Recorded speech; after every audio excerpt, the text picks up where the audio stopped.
लाडकी बहीण योजना बंद होणार नाही, मुख्यमंत्री देवेंद्र फडणवीस यांनी ही ग्वाही दिली। देवाभाऊ आहे तोपर्यंत योजना सुरूच राहणार असं त्यांनी म्हटलंय। सोबतच शेतकऱ्यांना मोफत वीज देण्याचं काम सुरू असल्याचं फडणवीसांनी म्हटलंय। कुठल्याही परिस्थितीमध्ये आम्ही या ठिकाणी आम्ही सुरू केलेल्या योजना या कधीच बंद होऊ देणार नाही।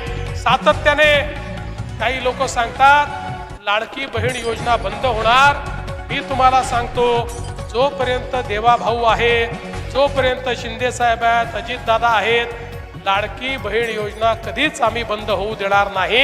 आमच्या लाडक्या बहिणींना ही जी आमची दिवाळीची भाऊबीज आहे ती सातत्याने मिळत राहील हा विश्वास देखील मी देतो।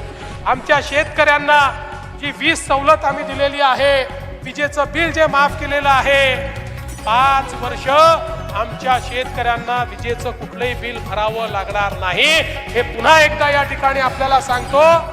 आणि अर्थातच 5 वर्षांनी आमचा कॉन्ट्रॅक्ट तुम्ही रिन्यू केला की त्यानंतर अजून 5 वर्षाकरता आम्ही तुम्हाला